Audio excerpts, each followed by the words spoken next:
this is Tracy and Martina. We're at Natural Shore Technologies, and we're here to discuss our January book club book. It's called Wildflowers and Winter Weeds by Lauren Brown. As you can see, it is winter, and we thought this would be a great book to do in January because it's all about how plants look in the winter and how you can identify them. At first, I was kind of confused about why we would need a book like this. I mean, it's unique to other identification books, but there's just not a lot to look at sometimes with native plants or weeds. But then I started reading the book and I was super impressed. I thought she had a lot of great points. She talks about how in New England, like half of the year is winter, and that's the same in Minnesota, so it's really nice to have a book like this where you can still go outside, still explore, and be able to identify a lot of plants around you.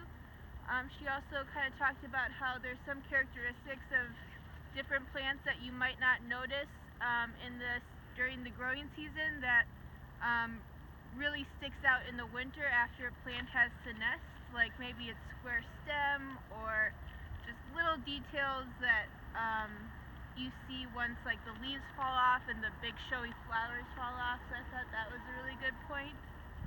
And also just like there's a lot of white during the winter. Our landscape looks super monochromatic, and it's nice to have details about what to look for with our plants. We like to leave a lot of our material up all winter long just to add a little aesthetic interest to the landscape, and when you have an ID book like this, you can kind of focus on something that's not white, not snow, and kind of just look around and notice different things. So I think that I've been converted. I really do like this book. Yeah, what did you think, Martina? Yeah, I really liked how she explained appreciating the texture of plants in the winter. I mean, most of them have brown shades, but you notice all those different brown shades, and they just really stand out. Yeah, I thought it was really interesting. It's different than other ID books, as in the pages, she goes more into descriptions and paragraphs rather than listing like height, color, things like that. The book is also sectioned into different plant families, and that's also a really good way to ID plants. Yeah, I like figuring first what their family is. Yeah, and she talks a little bit about scientific names too. Like she does have some interesting facts about each species that's in the book, where their scientific names come from, and we'll kind of talk about that in our next newsletter a little bit too.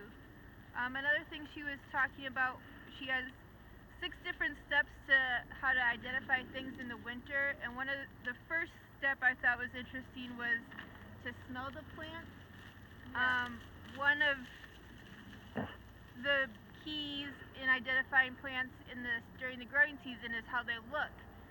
But a lot of our plants have a scent even after the flowers fall off. Like we've got some mountain mint here and some bergamot, and those really have a really strong scent even after the growing season is over. So I thought that was kind of fun. You can still go around and smell plants in the winter, which is kind of cool.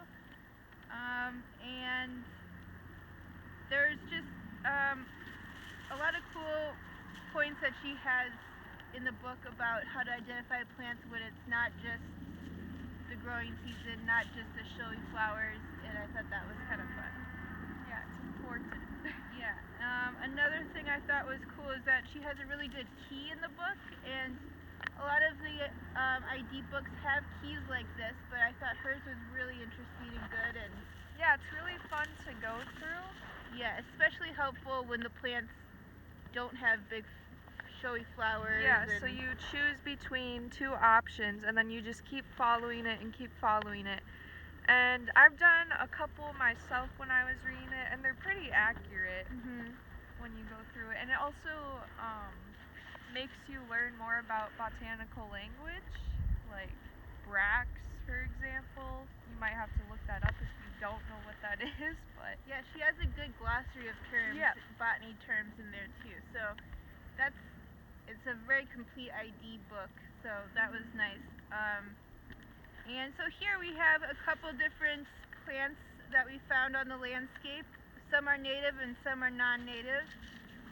Do you want to kind of go through and see if you can ID some of them? I picked them up, and we'll see if Martina can ID some of them. A lot of these are in the book, a couple of them aren't, but it's just kind of a nice showcase of different species that are out there right now in the landscape. Yeah. So what do you think this one is? This one's in the book. So I believe that is Joe Pye weed. Yeah, and if you open up the book, I think I have it bookmarked in there. They're very accurate to the illustrations, I think. So no Joe Pye, but we do have blue Blue vervain. vervain. Yep, we've got a couple of those, so you can kind of compare that to the illustration. It's very similar.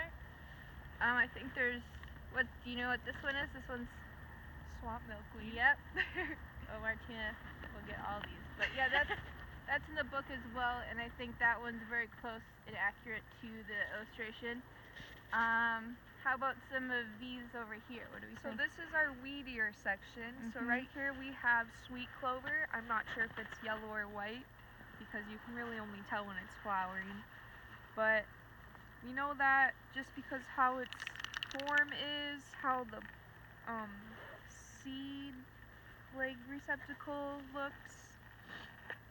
Here we have stinging nettle with those hairy looking fibers coming off. And then we have evening primrose right here. You can really tell that one by its unique seed pods. Yeah, that one really stands out to me in the Yep. winter. We also have some Canada thistle right there. They still have their prickly little thorns on them, and then some Canada goldenrod. That's pretty obvious in the winter as well. They still kind of hold a lot of their seed heads on throughout winter, and yeah, just really interesting plant forms. It's really important to, I think, keep going out in the winters, keep your plant ID skills in top form, and just kind of keep observing the natural world around you. So I thought this was a really, really fun book. Me too. Happy winter, everyone. Join us next month. See ya. Thank you.